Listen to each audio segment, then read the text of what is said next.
Mesdames, Messieurs, nous vous proposons d'écouter ce soir Le soulier de satin de Paul Claudel, action espagnole en 4 journées.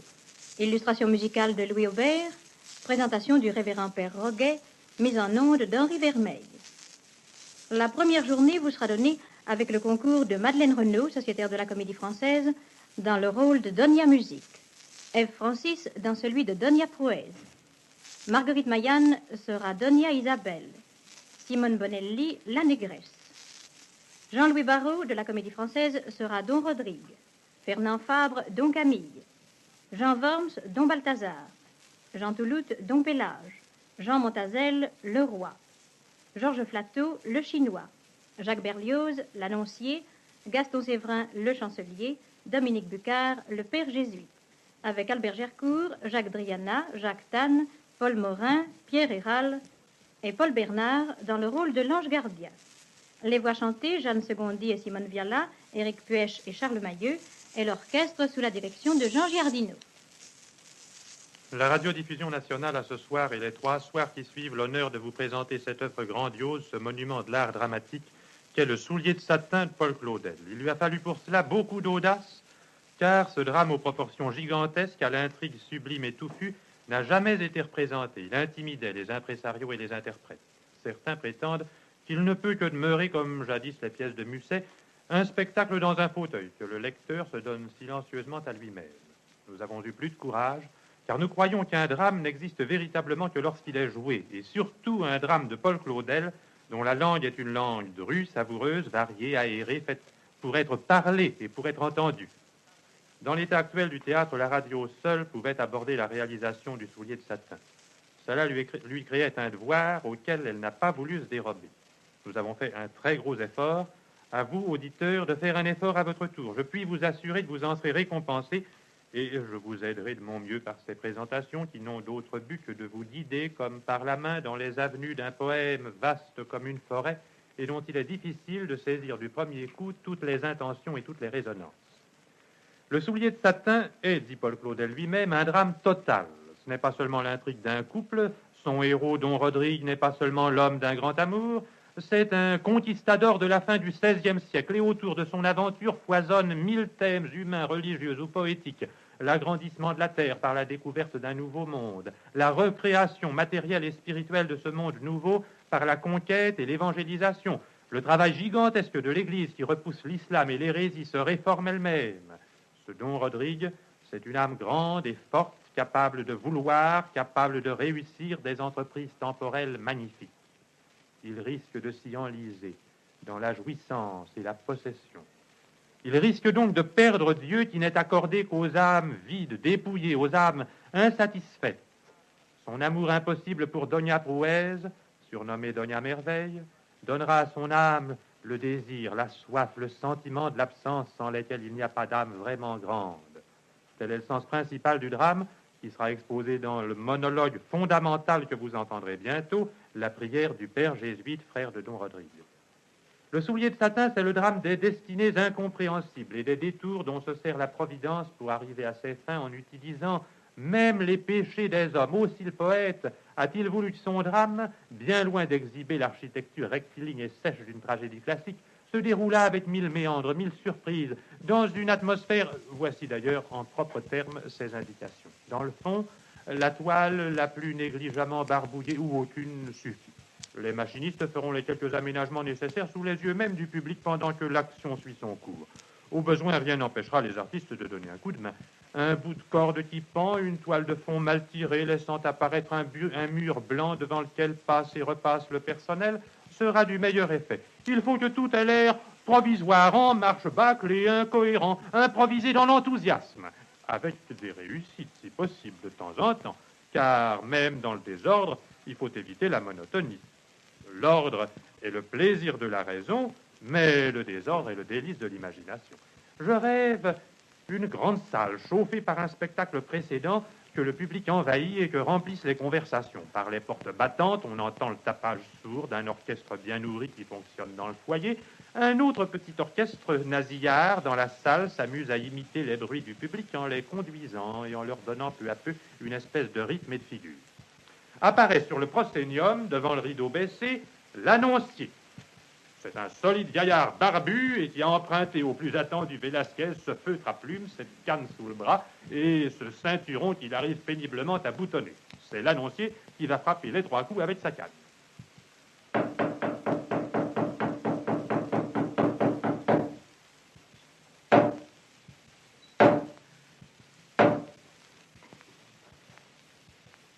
Le soulier de satin, où le pire n'est pas toujours sûr. Action espagnole en 4 journées.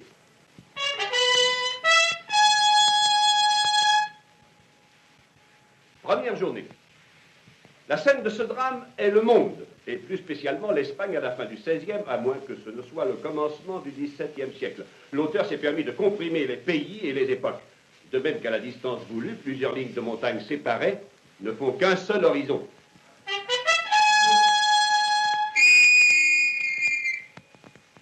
Fixons, je vous prie, mes frères, les yeux sur ce point de l'océan Atlantique qui est à quelques degrés au-dessous de la ligne, à égale distance de l'ancien et du nouveau continent.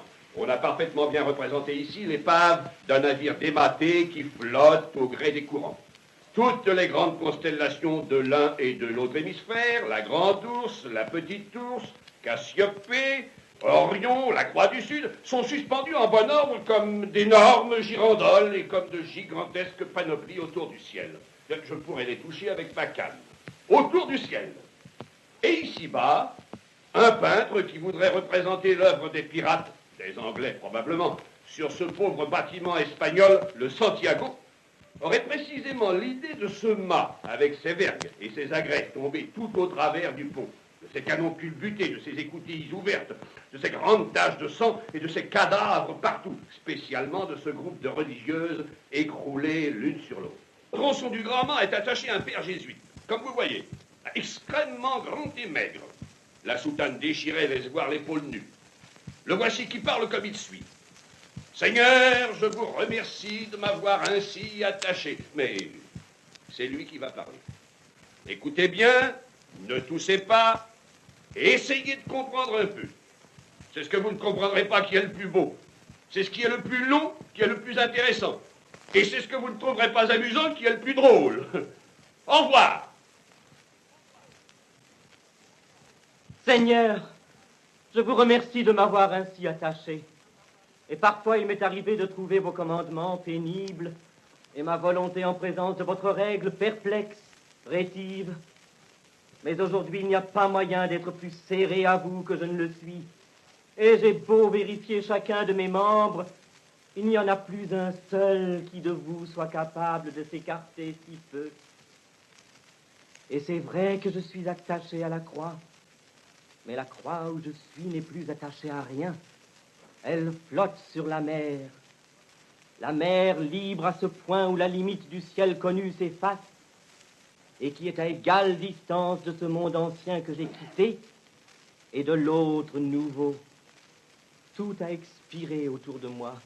Tout a été consommé sur cet étroit autel qu'encombrent les corps de mes sœurs, l'une sur l'autre.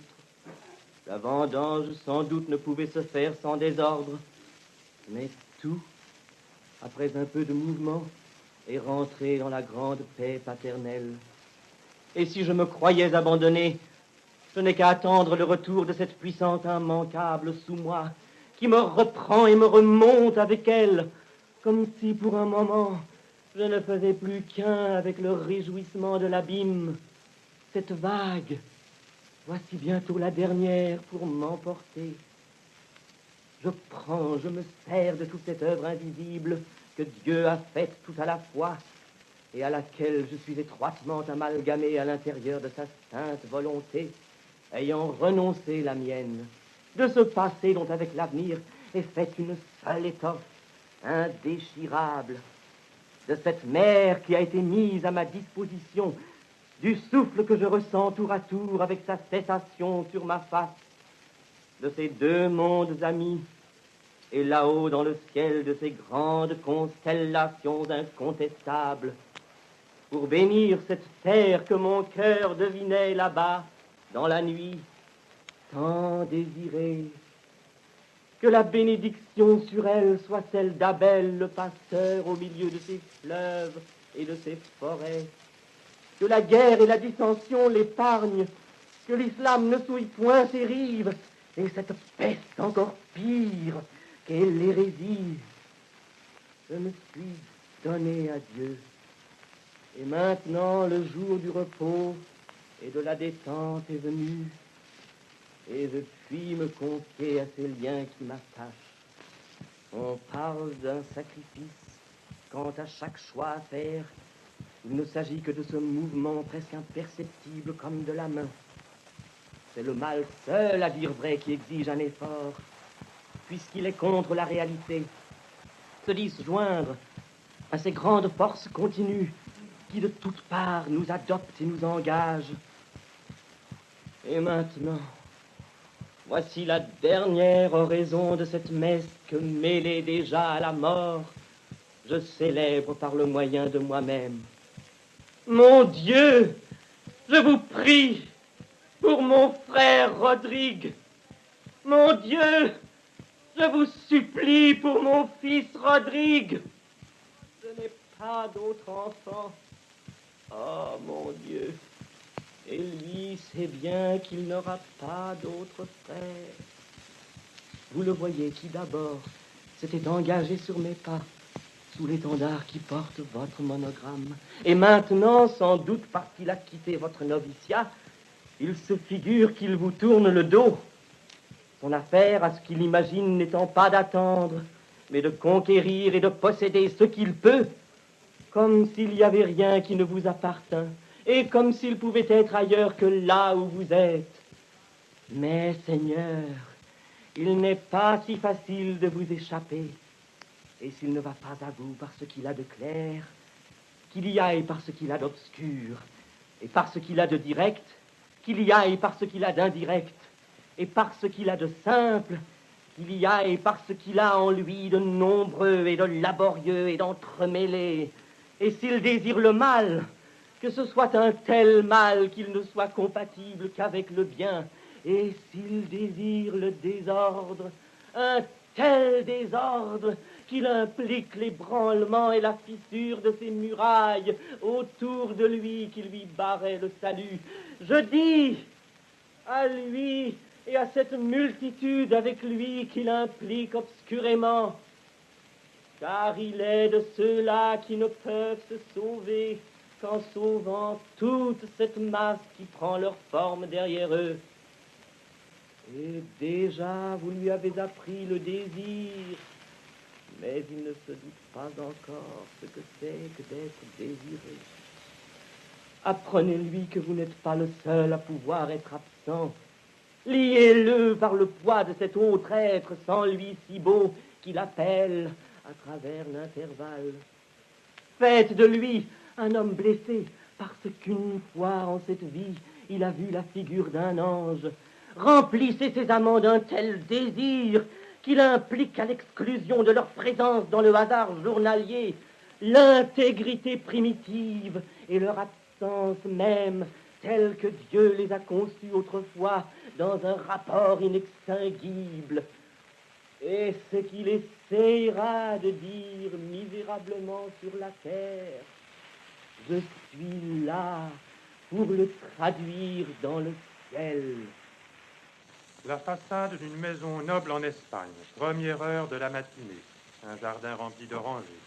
Don Pélage, le juge, époux de Doña Prouez, surnommé Doña Merveille, va confier la garde de celle-ci à son vieil ami Don Balthazar.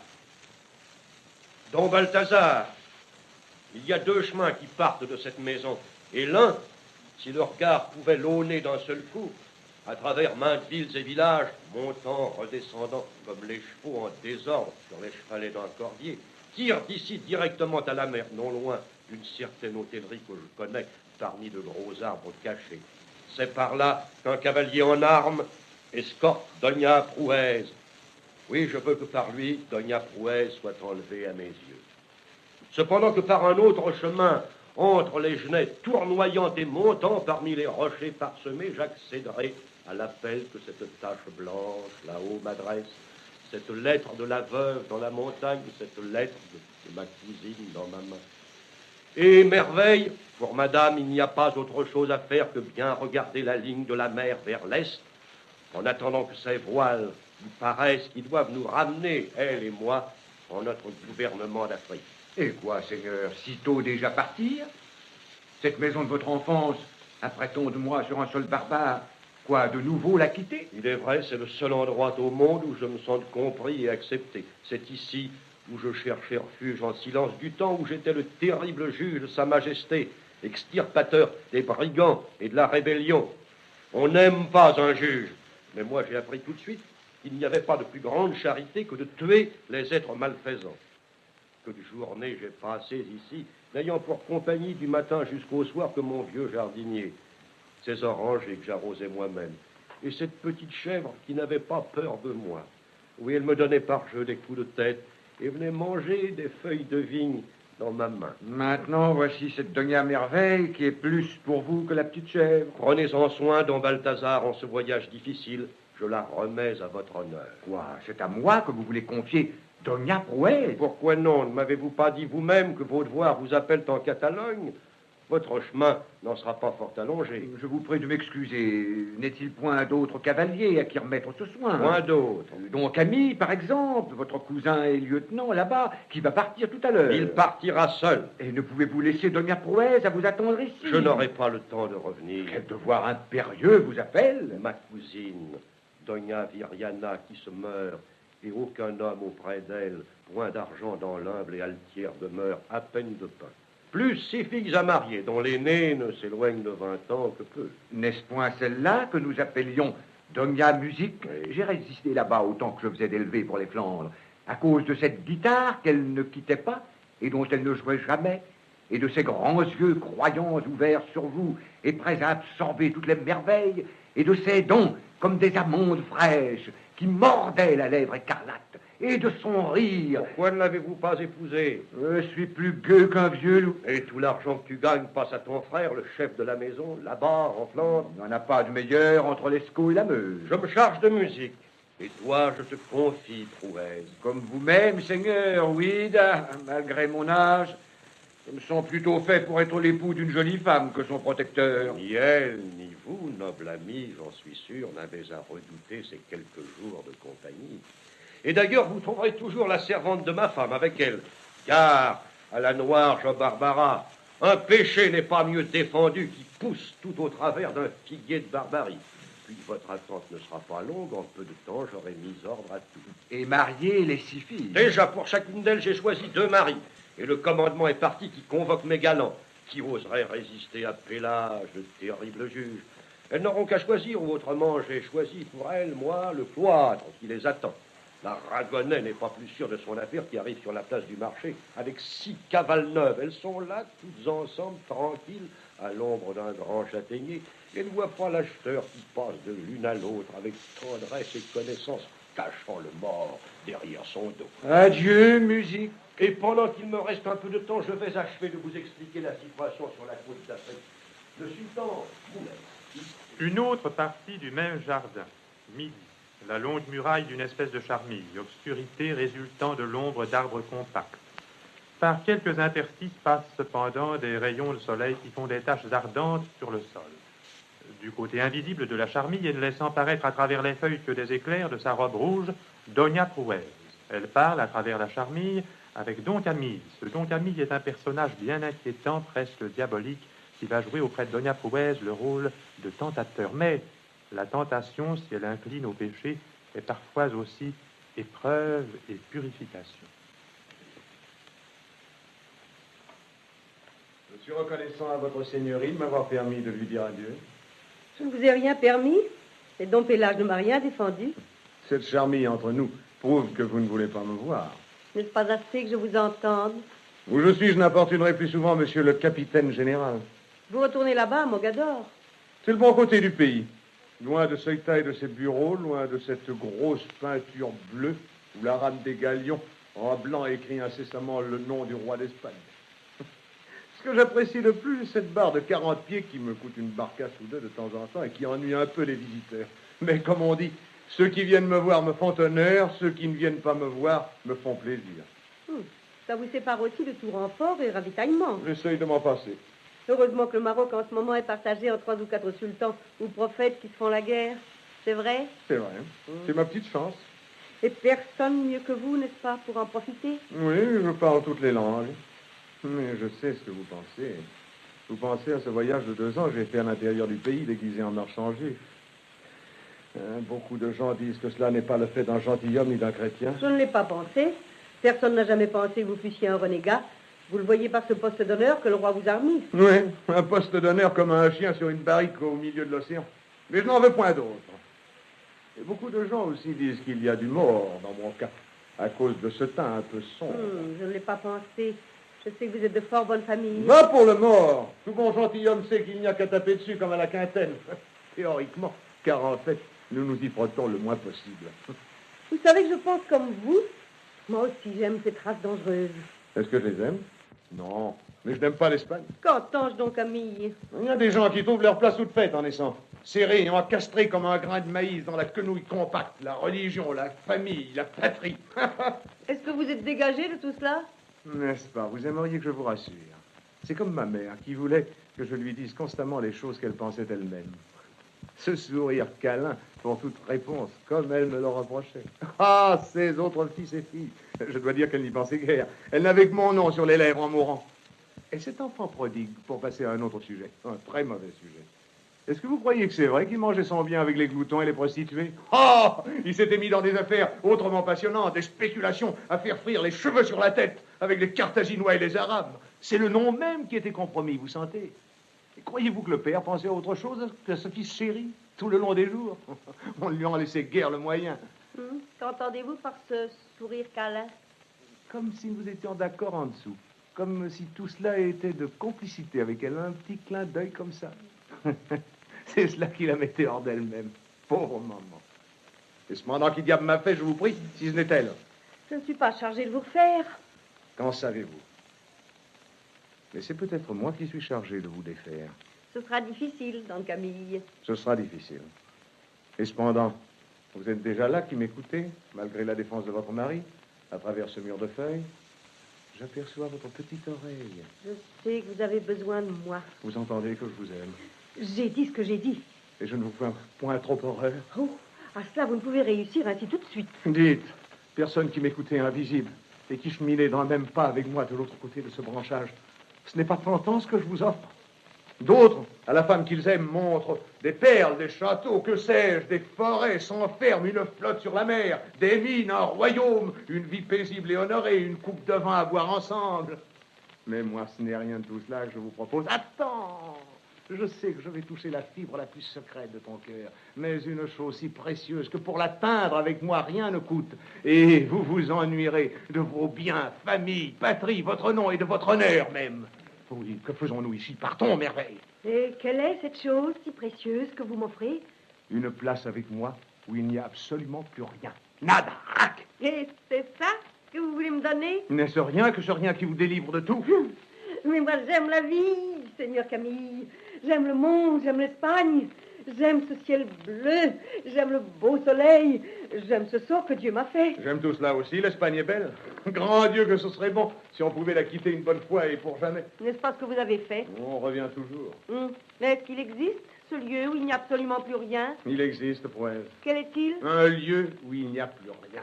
Un cœur où il n'y a pas autre chose que toi. Vous détournez la tête en disant cela, afin que je ne vois pas sur vos lèvres que vous vous moquez. Quand je vous dis que l'amour est jaloux, vous prétendez que vous ne comprenez pas. Quelle femme ne le comprendrait?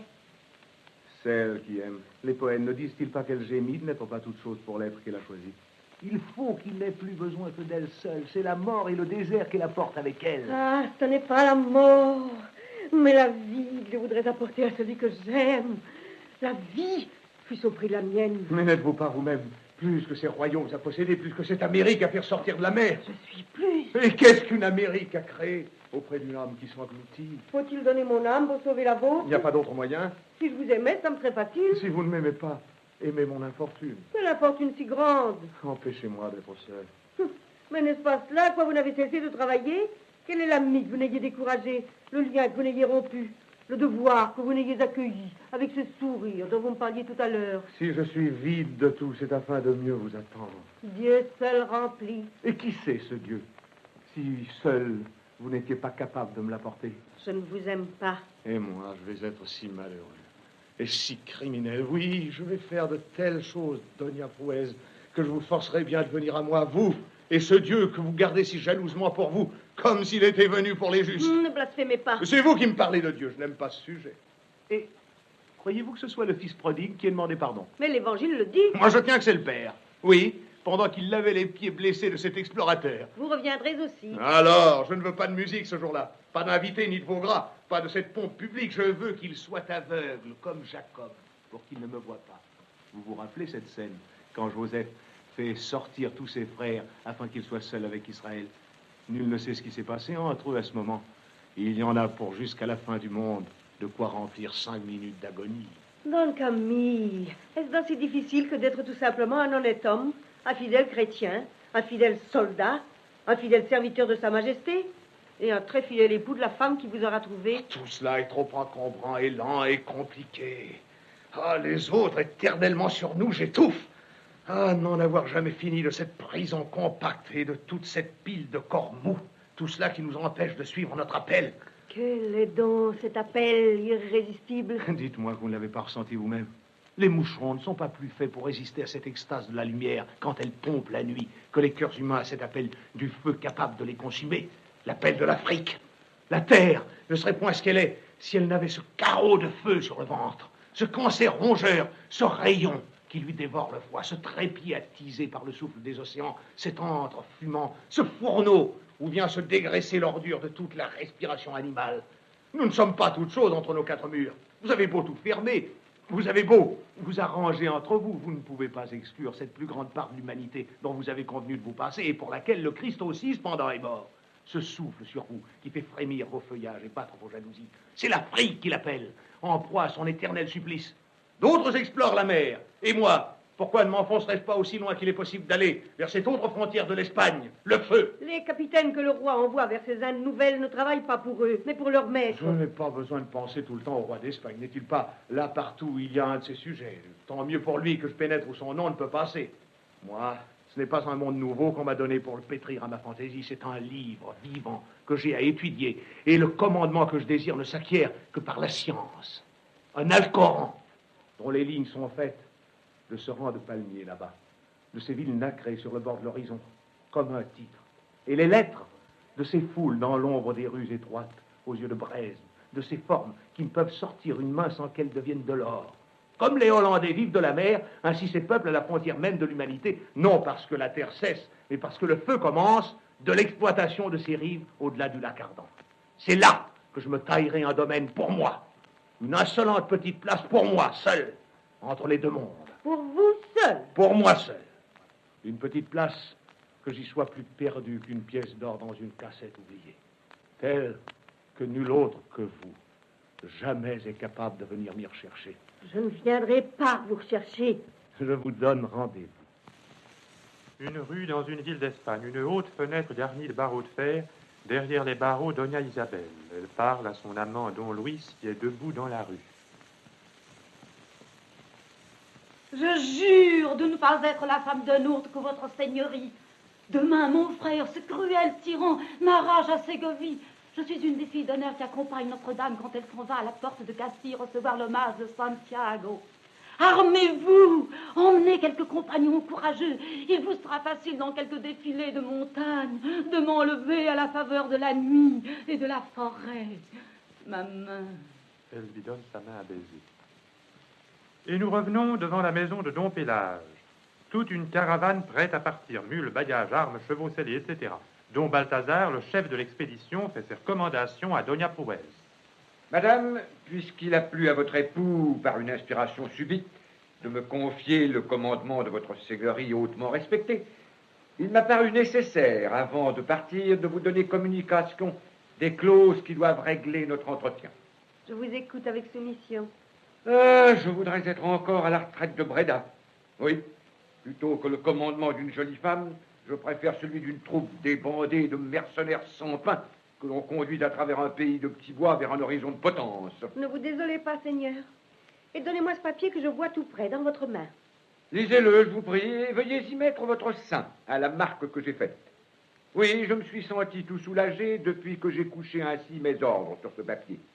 C'est lui qui nous commandera à tous, désormais. Moi, le premier. Vous y trouverez toutes choses bien indiquées, les étapes, les heures du départ et des repas, et ces moments aussi où vous aurez permission de m'entretenir, car je sais qu'on ne saurait condamner les femmes au silence. Alors, je vous raconterai mes campagnes, les origines de ma famille, les mœurs de la Flandre, mon pays. Et moi aussi. N'aurais-je pas licence de dire un mot parfois? Sirène, je ne vous ai prêté déjà les oreilles que trop. Est-il si désagréable de penser que pendant quelques jours, mon sort et ma vie ne seront pas moins pour vous que votre propre vie? Et qu'étroitement associés, vous sentirez bien à chaque minute que j'ai pour défenseur vous seul? Je le jure, on ne vous tirera pas d'entre mes mains. Pourquoi essayerais-je de fuir alors que vous me conduisez là précisément où je voulais aller? Et ce que j'avais refusé, c'est votre époux qui me l'a enjoint. Si vous m'aviez refusé, alors je serais partie seule. Oui, j'aurais trouvé quelques moyens. Doña Merveille, je suis fâché d'entendre ainsi parler la fille de votre père. Était-ce un homme qu'on avait l'habitude de contrarier dans ses dessins? Non, pauvre comte. Ah, quel ami j'ai perdu. Je me ressens encore de ce grand coup d'épée qu'il me fournit au travers du corps un matin de carnaval. C'est ainsi que commença notre fraternité. Il me semble que je le revois quand je vois vos yeux. Vous y étiez déjà. Je ferais mieux de ne pas vous dire que j'ai envoyé cette lettre. Une lettre? À qui? À Don Rodrigue, oui, pour qu'il vienne me retrouver en cette auberge précisément où vous allez me conduire. Avez-vous fait cette folie? Et s'il n'avait pas profité de l'occasion inouïe de cette gitane qui gagnait directement à Villa, où je sais qu'est la résidence de ce cavalier, n'aurait-ce pas été un péché, comme disent les Italiens? Ne blasphémez pas. Et veuillez ne pas me regarder ainsi, je vous prie. Vite. Avez-vous point vergogne de votre conduite? Et aucune crainte de Don Pélage? Enfin, que ferait-il s'il venait à la prendre? Il me tuerait, nul doute, sans hâte comme il fait tout, et après avoir pris le temps de considérer. Aucune crainte de Dieu? Je jure que je ne vais pas faire le mal. C'est pourquoi je vous ai tout dit. Oh, ce fut dur de vous ouvrir mon cœur, et je crains que vous n'ayez rien compris, rien que ma bonne affection pour vous. Oh, tant pis. Maintenant, c'est vous qui êtes responsable et chargé de me défendre. Oui, il faut m'aider, Prouesse. Oh, ce serait trop facile. Je ne cherche point l'occasion. J'attends qu'elle vienne me trouver. Et je vous ai loyalement averti. La campagne s'ouvre. C'est vous qui êtes mon défenseur. Et tout ce que je pourrais faire pour vous échapper et pour rejoindre Rodrigue, je vous donne l'avertissement que je le ferai. Vous voulez cette chose détestable? Oh, ce n'est point vouloir que prévoir. Et vous voyez que je me défie tellement de ma liberté que je l'ai remise entre vos mains. N'aimez-vous point votre mari? Je l'aime. L'abandonneriez-vous à cette heure où le roi lui-même l'oublie, tout seul sur cette côte sauvage, au milieu des infidèles, sans troupes, sans argent, sans sécurité d'aucune sorte? Ah, ça me touche plus que tout le reste. L'idée de trahir ainsi l'Afrique et notre pavillon. Et l'honneur du nom de mon mari. Je sais qu'il ne peut se passer de moi. Ces tristes enfants que j'ai recueillis à la place de ceux que Dieu ne m'a pas donnés. Et ces femmes qu'on soigne en infirmerie.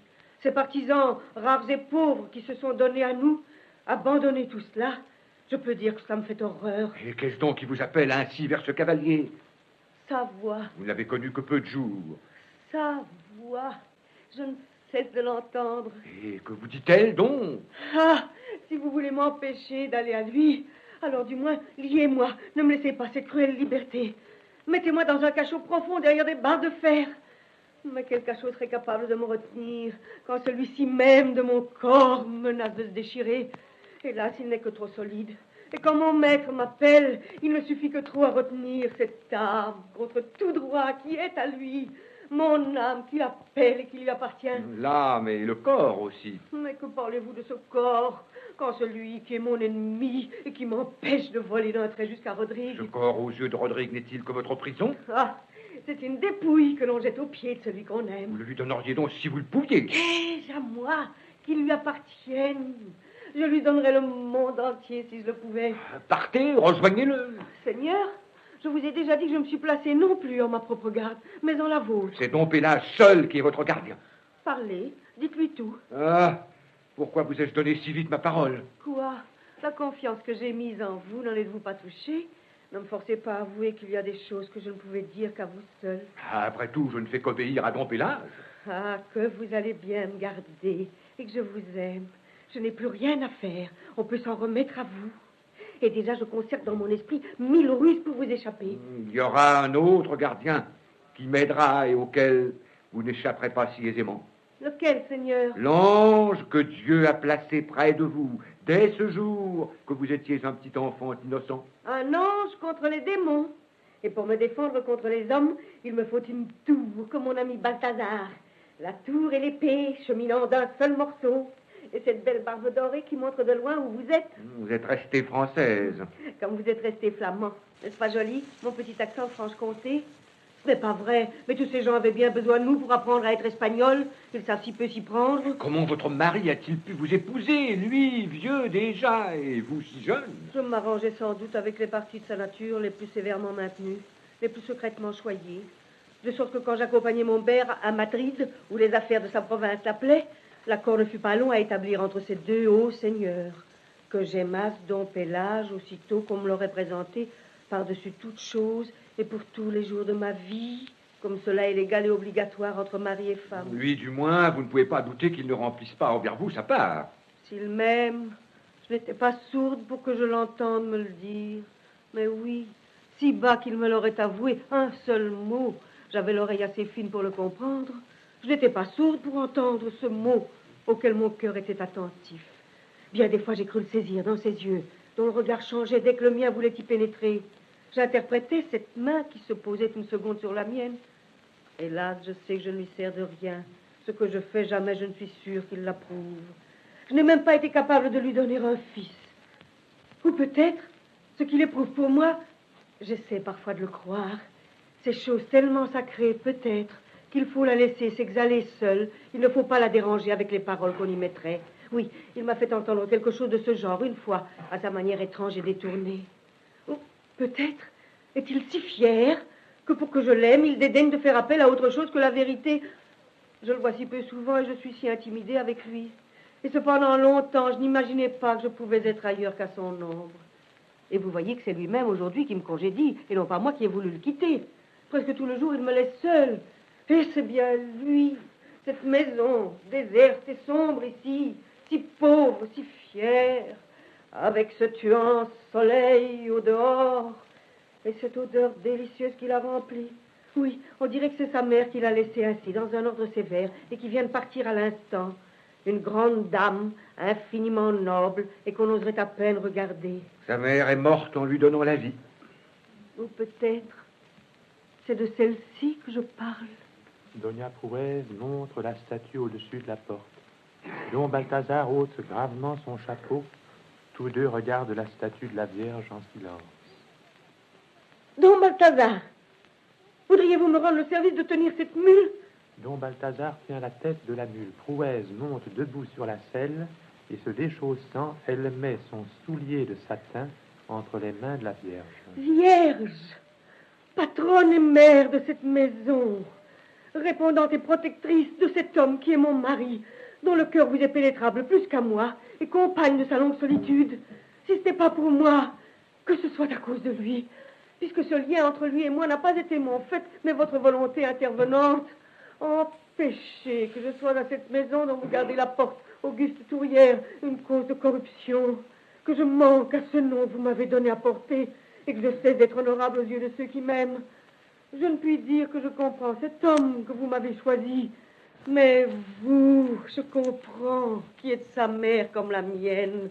Alors, pendant qu'il est encore temps, tenant mon cœur dans une main et mon soulier dans l'autre, je me remets à vous, Vierge Mère. Je vous donne mon soulier. Vierge Mère, gardez dans votre main mon malheureux petit pied. Je vous préviens que tout à l'heure, je ne vous verrai plus et que je vais tout mettre en œuvre contre vous. Mais quand j'essaierai de m'élancer vers le mal, que ce soit avec un pied boiteux, la barrière que vous avez mise, quand je voudrais la franchir, que ce soit avec une aile rognée. Ah, j'ai fini ce que je pouvais faire. Et vous, gardez mon pauvre petit soulier. Gardez-le contre votre cœur.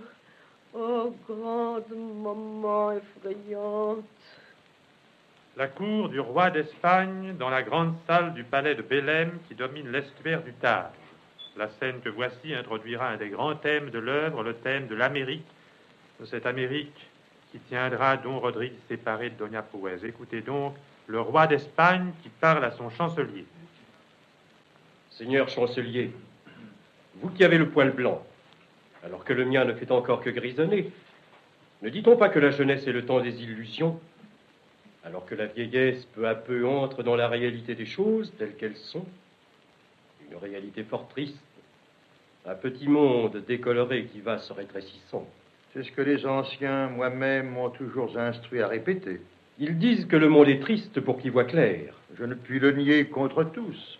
C'est la vieillesse qui a l'œil clair. C'est elle qui a l'œil exercé. Exercé à ne plus voir ce qui lui est utile. À elle et à son petit royaume. Le mien est grand. Oui. Et si grand qu'il soit, mon cœur qui le réunit dénie toute frontière le droit de l'arrêter. Alors que la mer même, ce vaste océan à mes pieds, loin de lui imposer des limites, ne faisait que réserver de nouveaux domaines à mon désir trop tardif. Et je voudrais la trouver enfin, cette chose, dont vous auriez le droit de dire au roi d'Espagne qu'elle n'était pas pour lui. Triste? Et comment dire sans impiété que la vérité de ces choses, qui sont l'œuvre d'un Dieu excellent, est triste? Et sans absurdité que le monde, qui est à sa ressemblance et à son émulation, est plus petit que nous-mêmes, et laisse la plus grande part de notre imagination sans support. Et je dis en effet que la jeunesse est le temps des illusions, mais c'est parce qu'elle imaginait les choses infiniment moins belles, et nombreuses, et désirables qu'elles ne sont. Et de cette déception, nous sommes guéris avec l'âge. Ainsi, cette mer où le soleil se couche, la miroitante étendue, là où les poètes voyaient se précipiter chaque soir l'impossible attelage, au milieu des sardines de je ne sais quel dieu ridicule, l'orfèvrerie d'Apollon, l'œil audacieux de mes prédécesseurs, par-dessus elle, leurs doigts désignaient impérieusement l'autre bord, un autre monde. Et déjà l'un de leurs serviteurs cingle vers le sud. Il retrouve Cam, il double le cap détesté, il boite au Gange. À travers un passage difforme, il atterrit à la Chine. C'est à lui cet immense remuement de soies et de palmes et de cornues, tous ces bancs palpitants de frais humains, plus populeux que les morts et qui attendent le baptême. L'autre, notre grand amiral. Lui, c'est quelque chose d'absolument neuf qui lui surgit à la proue de son bateau. Un monde de feu et de neige à la rencontre de nos enseignes, détachant une escadre de volcans, l'Amérique, comme une immense corne d'abondance. Je dis ce calice de silence, ce fragment d'étoiles, cet énorme quartier du paradis, le flanc penché au travers d'un océan de délices. Ah, que le ciel me pardonne. Mais quand parfois, comme aujourd'hui, des bords de cet estuaire, je vois le soleil m'inviter d'un long tapis déroulé à ces régions qui me sont éternellement disjointes, l'Espagne, cette épouse dont je porte l'anneau, mais peu, à côté de cet esclave sombre, de cette femelle au flanc de cuivre qu'on enchaîne pour moi là-bas, dans les régions de la nuit. Grâce à toi, fils de la colombe, mon royaume est devenu semblable au cœur de l'homme, alors qu'une part ici accompagne sa présence corporelle, l'autre a trouvé sa demeure outre la mer. Il a mouillé ses ancres pour toujours en cette part du monde qu'éclairent d'autres étoiles. Celui-là ne pouvait pas se tromper, qui prend le soleil pour guide. Et cette plage du monde, que les savants jadis abandonnaient à l'illusion et à la folie, c'est d'elle maintenant que mon échiquier tire l'or vital qui anime ici toute la machine de l'État et qui fait pousser de toutes parts, plus de rues que l'herbe en baie, les lances de mes escadrons. La mer a perdu ses terreurs pour nous et ne conserve que ses merveilles. Oui, ces flots mouvants suffisent mal à déranger la large route d'or qui relie l'une à l'autre Castille, par où se hâtent, allant et revenant, la double file de mes bateaux à la peine qui me portent là-bas, mes prêtres et mes guerriers, et me rapportent ces trésors païens, enfantés par le soleil, qui au sommet de sa course entre les deux océans se tient immobile, un moment, en une solennelle hésitation. Le royaume que ces serviteurs d'hier ont acquis à votre majesté, la tâche de ceux d'aujourd'hui est de l'ouvrir et de le conserver. Il est vrai, mais depuis quelque temps, je ne reçois de là-bas que de nouvelles funestes. Pillages, descente de pirates, extorsion, injustice, extermination des peuples innocents, et ce qui est plus grave encore, fureur de mes capitaines, qui se taillent part pour eux de ma terre et se déchirent l'un contre l'autre, comme si c'était pour cette nuée de moustiques sanguinaires et non pour le roi seul, à l'ombre de la croix pacifique que Dieu et fait surgir un monde du sein des eaux. Où le maître n'est pas, les muletiers se gourdent. Je ne puis être à la fois en Espagne, aux Indes. Qu'un homme soit là-bas à la personne de votre majesté, au-dessus de tous, un seul, revêtu du même pouvoir. Et qui choisirons-nous pour être là-bas nous-mêmes? Un homme raisonnable et juste. Quand les volcans de mon Amérique se seront éteints, quand ses flancs palpitants seront épuisés, quand elle se sera reposée de l'immense effort qui vient de la faire sortir du néant, toute brûlante et bouillonnante, alors je lui donnerai pour la régir un homme raisonnable et juste. L'homme en qui je me reconnais et qui est fait pour me représenter n'est pas un sage et un juste, qu'on me donne un homme jaloux et avide. Qu'ai-je à faire d'un homme raisonnable et juste?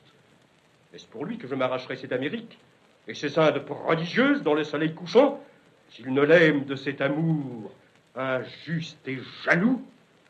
Mais est-ce dans la raison et la justice qu'il épousera cette terre sauvage et cruelle, et qu'il la prendra toute glissante entre ses bras, pleine de refus et de poison? Je dis que c'est dans la patience et la passion et la bataille et la foi pure. Car quel homme sensé ne préférerait à ce qu'il connaît à ce qu'il ne connaît pas, et le champ de son père à cette pépinière chaotique?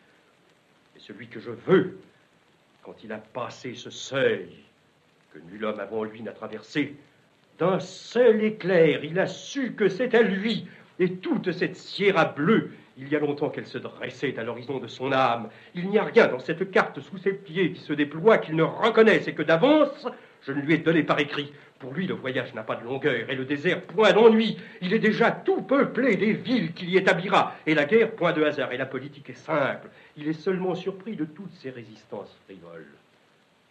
Et de même, quand j'ai épousé l'Espagne, ce n'était pas pour jouir de ses fruits et de ses femmes à la manière d'un brigand, et de la toison de ses brebis, et des mines dans sa profondeur, et des sacs d'or que les marchands versent à la douane, à la manière d'un rentier, d'un propriétaire, mais c'était pour lui fournir l'intelligence et l'unité, et pour la sentir tout entière, vivante et obéissante et comprenante sous ma main et à moi, à la manière de la tête qui seule comprend ce qui fait toute la personne, car ce n'est pas l'esprit qui est dans le corps, c'est l'esprit qui contient le corps et qui l'enveloppe tout entier. Je ne connais qu'un homme qui réponde au désir de votre majesté. Il s'appelle Don Rodrigue de Manacor. Je ne l'aime pas. Je sais que l'obéissance lui va mal. Mais l'homme que vous me demandez ne peut être fait autrement qu'avec de l'étoffe du roi. Il est trop jeune encore. Cette Amérique que vous allez lui donner l'est moins à peine que lui. Il était tout enfant que déjà il était sa vision prodigieuse quand il accompagnait son père qui lui racontait Cortés et Balboa. Et plus tard, ses passages à travers les Andes, sa descente, non point comme Magellan sur la terre sans obstacle, mais du Pérou au Pará, au travers d'un océan de feuillage, son gouvernement de Grenade, ravagé par la sédition et la peste, ont montré qui était Rodrigue, votre serviteur. Je consens à Rodrigue, qu'il vienne. Sire, je ne sais où il est. Déjà, je lui ai fait comprendre que l'Amérique de nouveau allait le requérir. Il m'a écouté d'un œil sombre sans répliquer. Et le lendemain, il avait disparu. Qu'on me l'amène de force. Voici que va paraître enfin le héros du drame, Don Rodrigue, et qu'il va nous expliquer la nature de son amour pour Doña Pruez, en dialoguant avec son valet Isidore, le Chinois, qui oppose son réalisme ironique au lyrisme de son maître. Tous deux, dans le désert de Castille, par une soirée d'une pureté cristalline, sont allongés sur un talus à l'abri duquel paissent leurs chevaux débridés, et ils inspectent l'horizon. Nos cavaliers ont disparu. Ils sont là-bas, dans le petit bois à tapis, faisant coucher leurs chevaux. L'un d'eux est blanc et éclaire tout le reste. Cette nuit, nous leur fausserons compagnie. Ce n'est pas nous qu'ils cherchent. N'est-ce pas ici la grande route de Galice à Saragosse, et par où chaque année, le jour de sa fête, Saint-Jacques, c'est aujourd'hui, voyez-vous, cette étoile qui file, va solennellement rendre visite à Notre-Dame du Pilier? Ce sont des pèlerins qui vont se joindre au cortège? Pèlerins? J'ai vu des armes à la lueur de ce coup de pinceau phosphorique, peu soucieux de se faire voir trop tôt. Fort bien, cette affaire ne nous concerne pas. Cependant, je garde un œil sur ce petit bois de pinasse. Et moi, je garde l'œil sur toi, cher Isidore. Oh, ne craignez pas que je fuis. Pour autant que vous respecterez notre pacte et ne me ferez passer la nuit auprès d'aucun cours d'eau, source, puits. Crains-tu si fort que je te baptise subrepticement? Et pourquoi donc vous donnerais-je ainsi pour rien le droit de me faire chrétien et d'entrer au ciel avec l'ornement que je vous aurais fourni? Et compensation à d'autres desseins moins purs, il faut d'abord que vous serviez quelque peu monsieur votre serviteur. Et que je t'accompagne là où certaines mains noires t'appellent.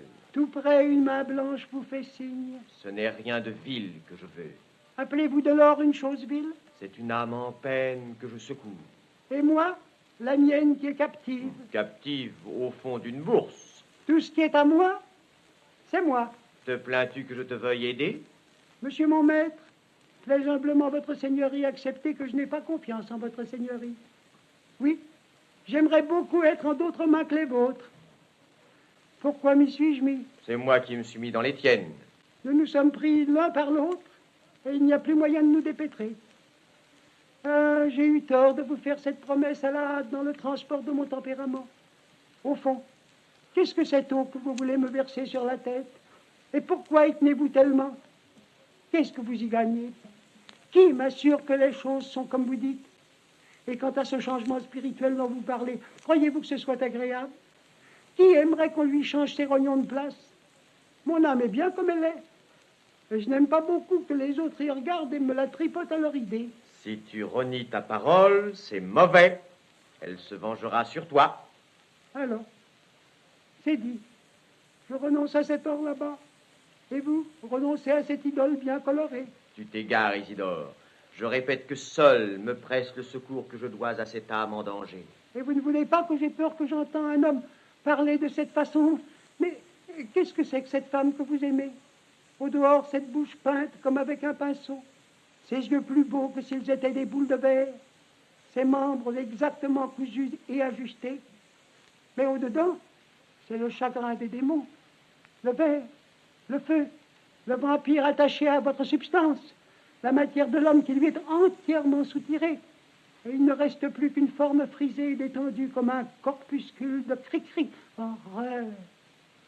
Ne suis-je pas dans la dépendance de votre seigneurie? Que de fois ne l'ai-je pas supplié de songer au salut de son âme et de la mienne? Que seront dans 100 ans ces 100 livres de chair femelle auxquels votre âme s'est amalgamée comme avec un crochet? Un peu d'ordure et de poussière, des os. Ni à ces choses qui sont derrière moi et me poursuivent, ni à celles qui sont devant moi, un point blanc là-bas sur la mer entre les arbres sombres. Je sens que je ne pourrai échapper. Qu'est-ce qui est derrière vous?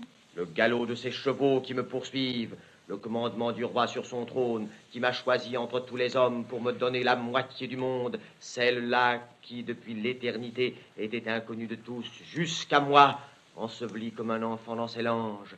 Cette part du monde toute nouvelle et fraîche, comme une étoile qui a surgi pour moi de la mer et des ténèbres. Et ce n'est pas moi, plus tard, qui aurai à m'y faire une place, à m'y taillir une courte province. C'est moi qui la contiens tout entière, alors que toute fraîche et humide encore, elle s'offre à recevoir pour toujours mon empreinte et mon baiser. Et qu'est-ce qui est en avant de vous? Un point fulgurant là-bas, pareil à la vision de la mort. Est-ce un mouchoir qu'on agite? Est-ce un mur sur lequel frappe le soleil de midi? Je sais. C'est là que se trouve un certain monstre noir, à qui dans l'hilarité de mon âme, parce qu'un sage même n'est pas exempt d'incertitude, et quasi in lubrico, si je puis dire, je me suis laissé aller à prêter argent. Non point sans intérêt, j'en suis sûr. Je connais ton genre de libéralité. Ramenez-moi seulement à Barcelone. N'est-ce point là où tu me conjurais de ne pas aller? Si je ne puis vous détourner de votre folie, au moins que j'en profite. Folie, comme chacun l'appellerait, mais j'ai follement raison. C'est raison que de vouloir sauver une âme en la perdant? Il y a une chose que pour le moment je puis seul lui porter. Et quelle est cette chose unique? La joie. Ne m'avez-vous pas fait lire 50 fois que pour vous, chrétiens, c'est le sacrifice qui sauve? C'est la joie seule qui est mère du sacrifice. Quelle joie? La vision de celle qu'elle me donne. Appelez-vous joie la torture du désir? Ce n'est point le désir qu'elle a lu sur mes lèvres, c'est la reconnaissance. La connaissance. Dites-moi seulement la couleur de ses yeux. Oh, je ne sais. Ah, je l'admire tellement que j'ai oublié de la regarder. Excellent. Moi, j'ai vu de grands vilains yeux bleus. Ce ne sont point ses yeux, c'est elle-même tout entière qui est une étoile pour moi. Jadis sur la mer des Caraïbes, quand à la première heure du matin je sortais de ma caisse étouffante pour prendre la veille, et qu'une seconde on me montrait cet astre réginal, cette splendide étoile toute seule au bandeau du ciel transparent. Ah, c'était le même saisissement au cœur une seconde, la même joie immense et folle. Aucun homme ne peut vivre sans admiration. Il y a en nous l'âme qui a horreur de nous-mêmes. Il y a cette prison dont nous avons assez. Il y a ces yeux qui ont le droit de voir à la fin. Il y a un cœur qui demande à être rassasié. Mais bientôt, je ne trouvais plus au firmament que ce feu de plomb trop connu, l'opaque et sûr falot, triste guide du navigateur sur les eaux inaltérées. Or, cette fois, voici bien autre chose qu'une étoile pour moi, ce point de lumière dans le sable vivant de la nuit, quelqu'un d'humain comme moi, dont la présence et le visage, or la laideur et la misère de ce monde, ne sont compatibles qu'avec un état bienheureux. Un festin pour tous les sens. Les sens, je les compare aux goujats qui suivent l'armée pour dépouiller les morts et profiter de la ville prise.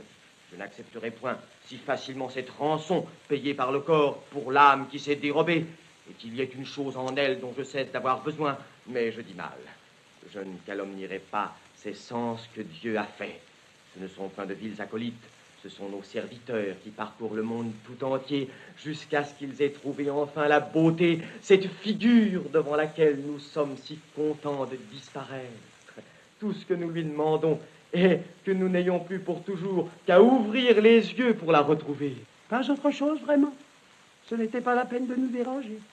Je crains que notre conversation pour cette dame ne soit pas d'un grand profit. Est-ce pour rien que si bien cachée je l'ai découverte? La peste soit de cette tempête qui nous jeta sur la côte d'Afrique et de cette fièvre qui nous retint là-bas. Ce fut son visage que je vis en me réveillant. Dis, crois-tu que je l'ai reconnu sans qu'elle le sache? Il faudrait savoir tout ce qui s'est passé avant notre naissance. À ce moment, je ne voyais rien. Oui, je me rappelle que je n'en étais pas encore à mes yeux. Pour que rien ne vint déranger ma préparation du papillon Isidore. Laisse là ta vie antérieure, à moins que dans la pensée de celui qui nous a fait, déjà nous ne fussions étrangement ensemble. C'est sûr, nous étions déjà ensemble tous les trois.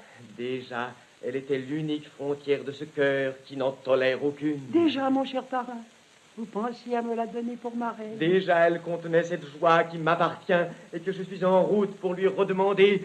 Déjà, elle me regardait avec ce visage qui détruit la mort. Car qu'est-ce qu'on appelle mourir, sinon de cesser d'être nécessaire? Quand est-ce qu'elle a pu se passer de moi? Quand est-ce que je cesserai d'être cela, sans quoi elle n'aurait pu être elle-même? Tu demandes la joie qu'elle m'apporte? Ah, si tu savais les mots qu'elle me dit pendant que je dors, ces mots qu'elle ne sait pas qu'elle me dit, et je n'ai qu'à fermer les yeux pour les entendre. Des mots qui vous ferment les yeux, et à moi qui me ferme la bouche. Ces mots qui sont le poison de la mort, ces mots qui arrêtent le cœur et qui empêchent le temps d'exister. Il n'existe plus. Regardez, déjà un de ces astres pour vous qui ne servent plus à rien. Le voilà qui s'en va, et qui au travers de la page céleste est une grande rature de feu. Que j'aime ce million de choses qui existent ensemble. Il n'y a pas d'âme si blessée en qui la vue de cet immense concert n'éveille une faible mélodie. Voir, pendant que la terre comme un blessé qui a cessé de combattre exhale un souffle solennel, les peuples des cieux sans aucun déplacement, comme employer un calcul, tout fourmillant de sa mystérieuse besogne. Au milieu, les trois étoiles, le bâton de cet énorme pèlerin qui tour à tour visite les deux hémisphères, ce que vous appelez le bâton de Saint-Jacques. Regarde, mon amour, tout cela est à toi, et c'est moi qui veux te le donner. Étrange lumière que ce million de gouttes de lait.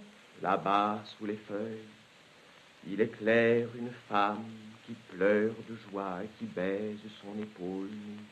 Qu'importe cette épaule?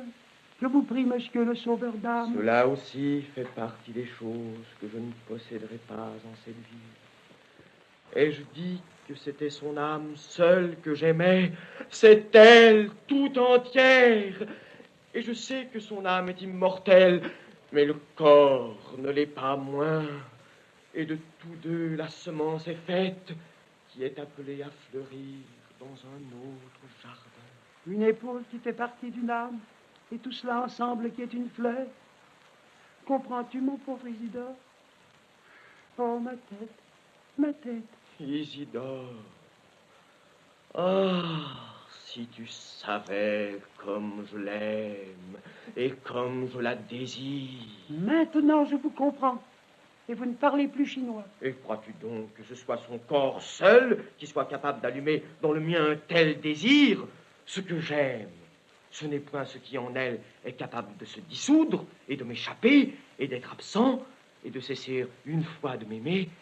C'est ce qui est la cause d'elle-même. C'est cela qui produit la vie sous mes baisers et non la mort. Si je lui apprends qu'elle n'est pas née pour mourir, si je lui demande son immortalité, cette étoile sans le savoir au fond d'elle-même qu'elle est, ah, comment pourrait-elle me refuser? Ce n'est point ce qu'il y a en elle de trouble et de mêlé et d'incertain que je lui demande. Ce qu'il y a d'inerte et de neutre, de périssable, c'est l'être tout nu, la vie pure. C'est cet amour aussi fort que moi, sous mon désir, comme une grande flamme crue, comme un rire dans ma face. Ah, me le donne-t-elle, je défaille et la nuit vient sur mes yeux. Me le donne-t-elle, il ne faut pas qu'elle me le donne. Ce n'est point son corps chéri jamais qui réussirait à me contenter. Jamais autrement que l'un par l'autre, nous ne réussirons à nous débarrasser de la mort. Comme le violet, s'ils se font avec l'orange, dégage le rouge tout pur. Tingui, Tingui, Tingui. Nous savons ce qui se cache sous ces belles paroles. Je sais que cette union de mon être avec le sien est impossible en cette vie, et je n'en veux aucune autre. Seule l'étoile qu'elle est peut rafraîchir en moi cette soif affreuse. Et pourquoi donc nous rendons-nous présentement à Barcelone? T'ai-je point dit que j'ai reçu d'elle une lettre? Ah, les choses s'éclairent peu à peu. Venez, je serai à X. Je pars pour l'Afrique. On a de grands reproches à vous faire. C'est une femme gitane qui m'a apporté ce papier. Je suis parti, cédant à tes sollicitations pendant que les gens du roi me poursuivaient. Oui, c'est moi. Accusez-moi, je vous prie. Les affaires de mon âme et de ma bourse. Vous n'aviez que cela que... Tout pesait dans le même sens. La goutte d'eau qui s'accumule et l'Espagne tout entière pour moi comme un plateau qu'on incline. Mais qu'est-ce aussi?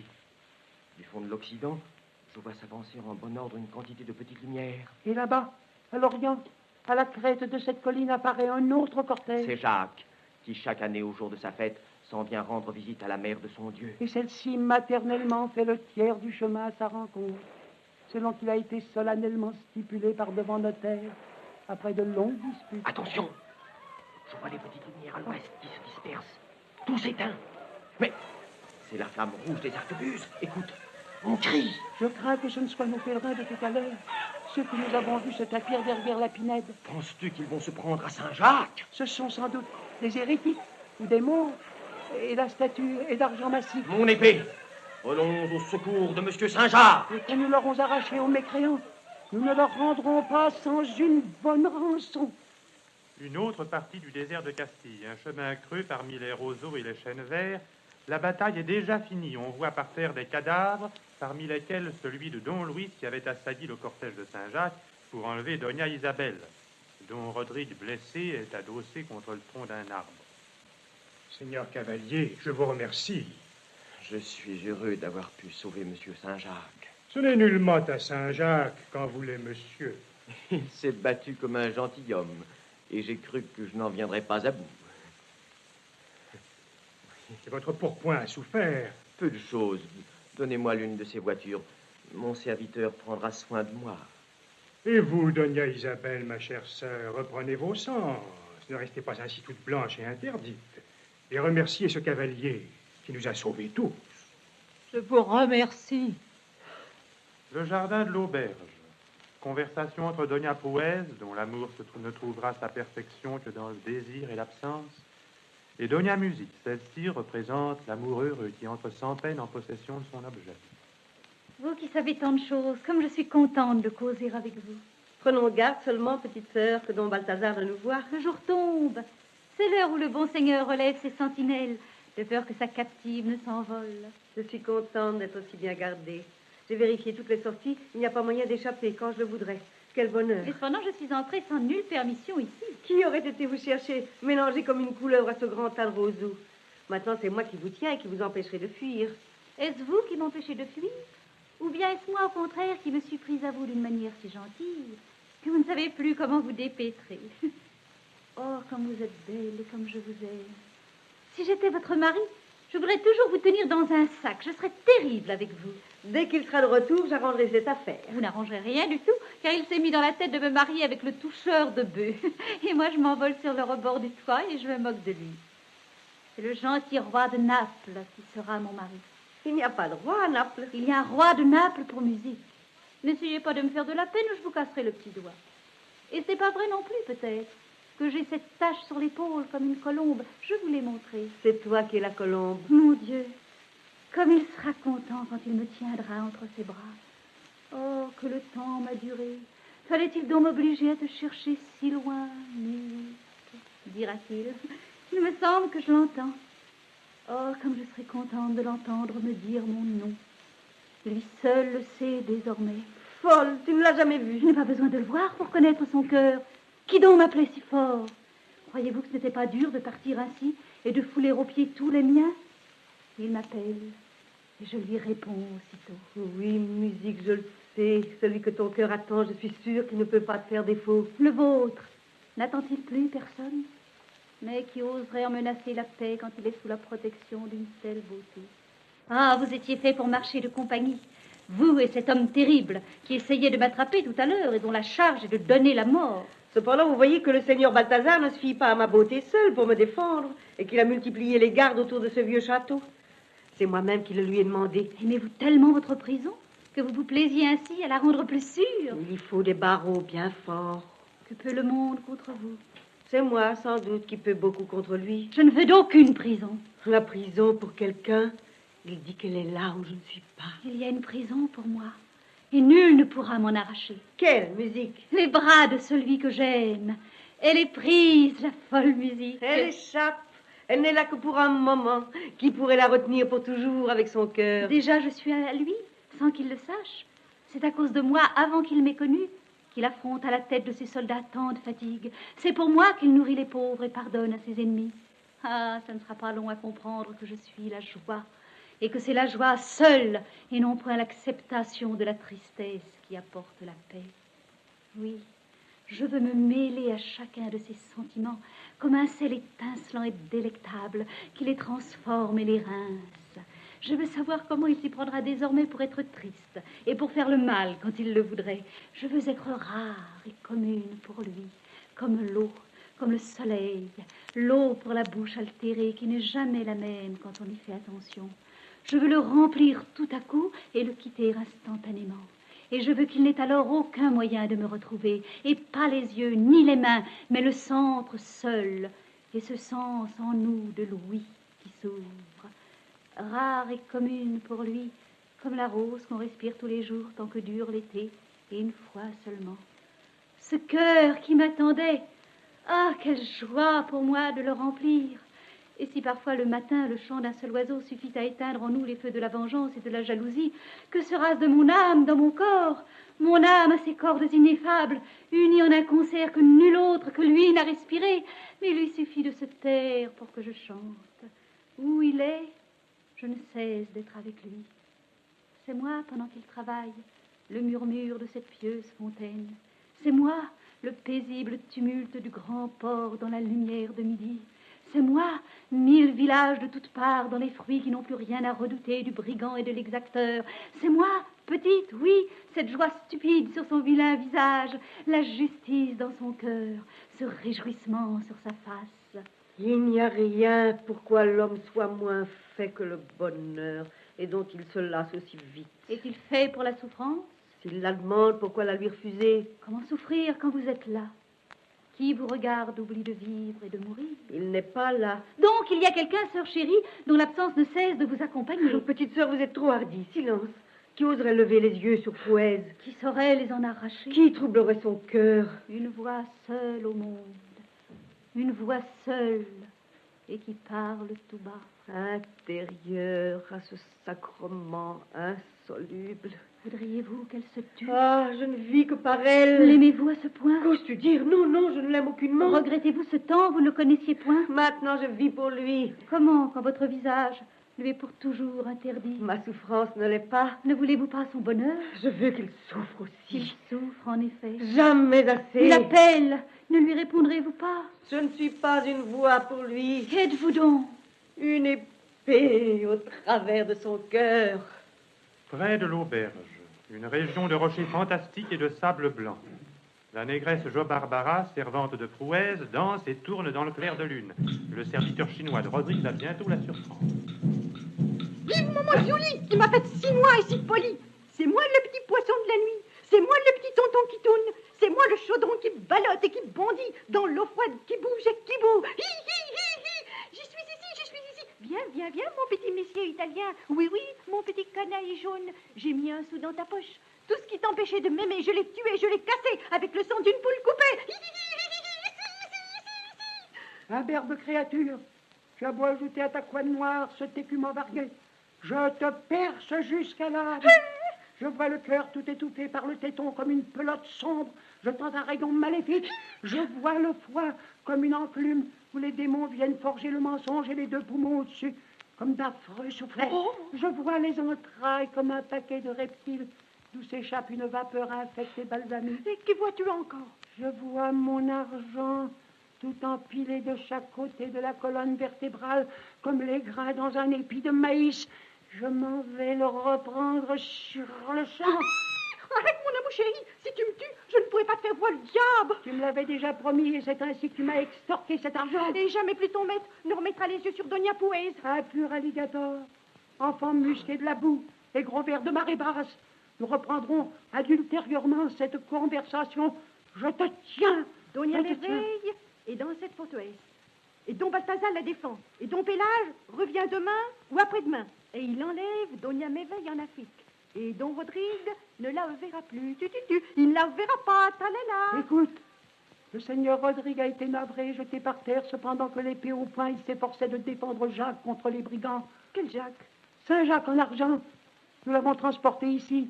Rodrigue, j'ai dit, dans le château de madame sa mère, qui est à 4 lieues de cette auberge. Madone, dis-lui qu'il va crever. Dis-lui qu'il veut la voir. Dis-lui qu'elle aille le rejoindre aussitôt, voulant au pied de bon usage.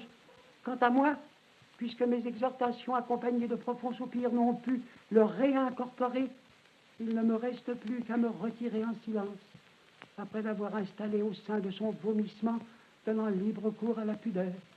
Quant à toi, je ne te lâcherai pas jusqu'à ce que tu m'aies montré le diable. Et pourquoi tiens-tu tellement à voir le maudit? Et plus j'aurai de belles relations de ce côté, et plus mon âme aura de prix aux yeux de ceux qui veulent m'arroser. Mais comment veux-tu que Donia Prouez quitte cette auberge qui est de toutes parts gardée? Écoute, j'ai rencontré ce matin une bande de cavaliers.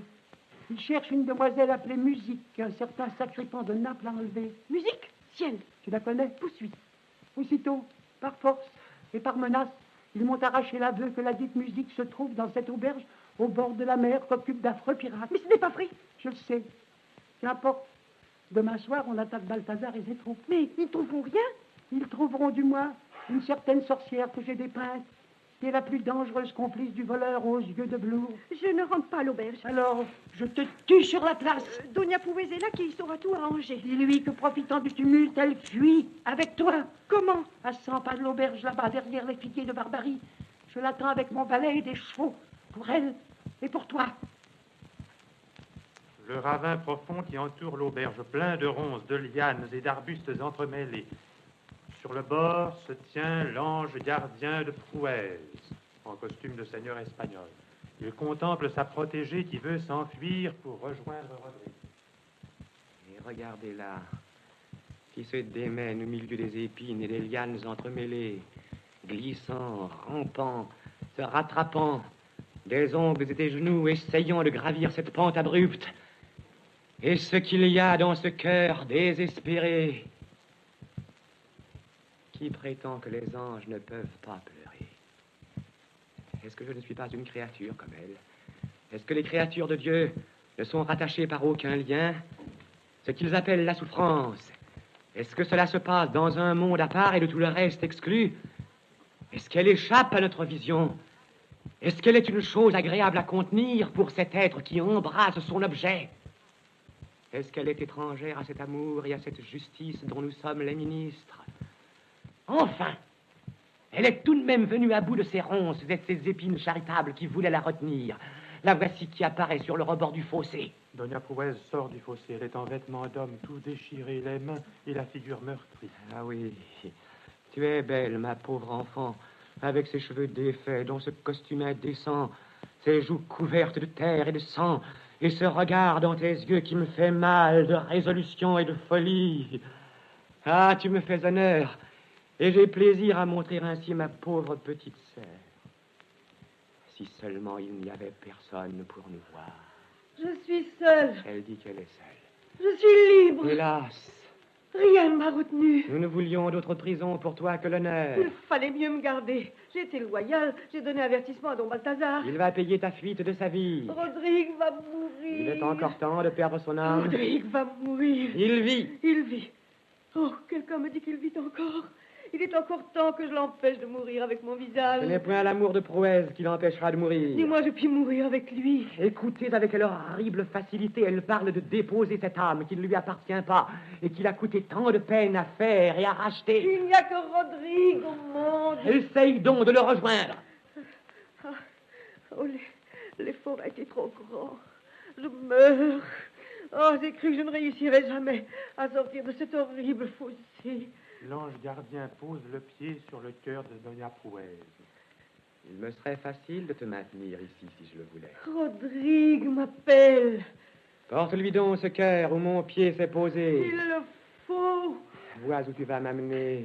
Debout, Prouez. Je regarde Dieu. Rodrigue. Hélas, j'entends une autre voix dans le feu qui dit Prouez. Ah, que le chemin est long jusqu'au buisson là-bas. Il était plus long encore jusqu'au calvaire. Rodrigue, je suis à toi. Tu es à lui?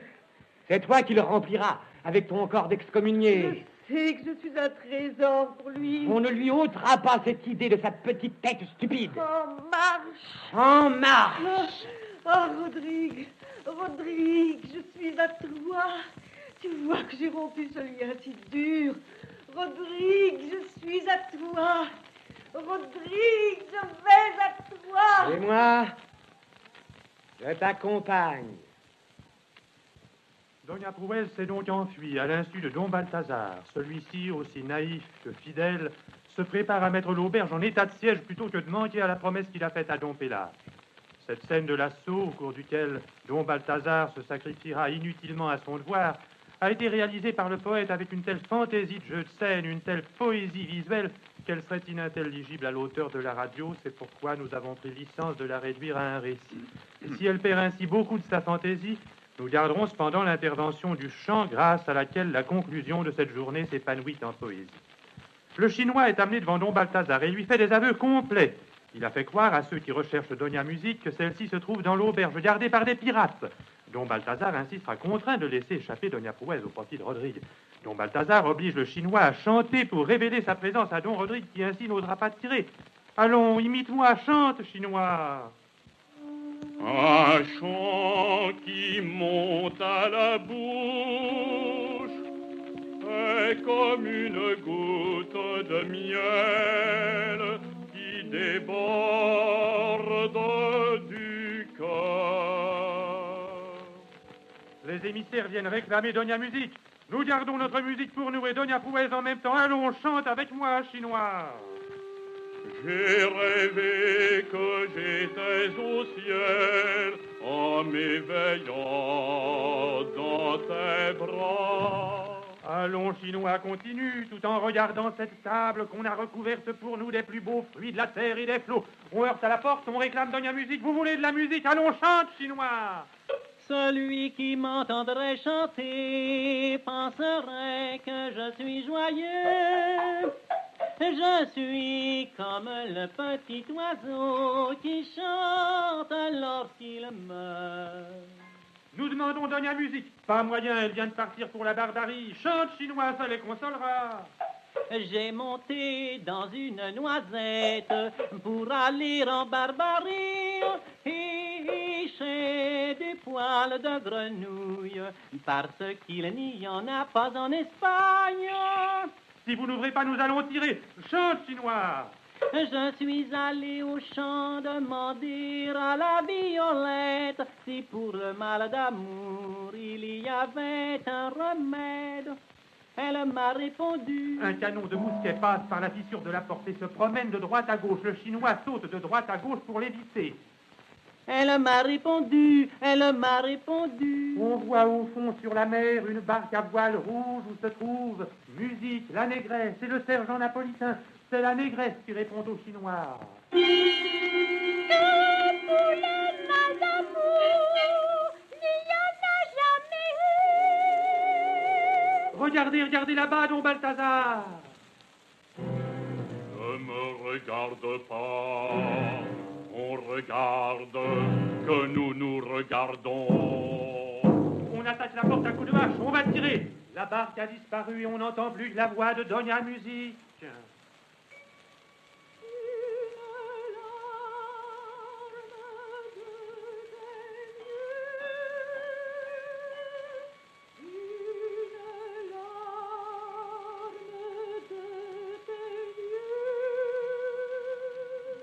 C'est la voix même de l'amour qui se rit des gardiens et des murailles.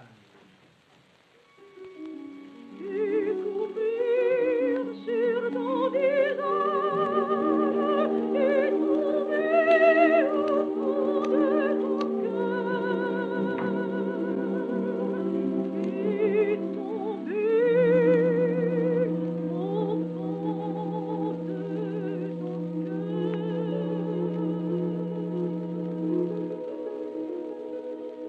Enfin, on tire. Le fidèle et malheureux Don Balthazar tombe mort au milieu des fruits, tenant la table dans ses bras.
Mesdames, Messieurs, vous venez d'entendre Le soulier de satin de Paul Claudel, action espagnole en 4 journées.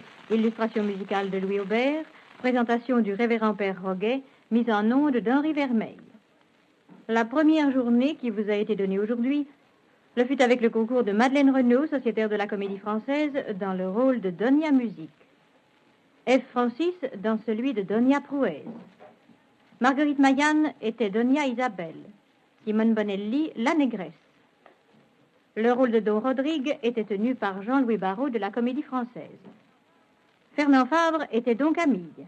Jean Worms, Don Balthazar. Jean Touloute, Don Pélage. Jean Montazel, le roi. Georges Flatteau, le chinois. Jacques Berlioz, l'annoncier. Gaston Séverin, le chancelier. Dominique Bucard, le père jésuite. Cette émission avec Albert Gercourt, Jacques Driana, Jacques Tanne, Paul Morin, Pierre Héral et Paul Bernard qui interprétaient le rôle de l'ange gardien. Les voix chantées, Jeanne Segondy, Simone Viala, Éric Puech, Charles Mailleux, et l'orchestre sous la direction de Jean Giardino. Mesdames, Messieurs, notre émission dramatique est terminée. État français, radiodiffusion nationale.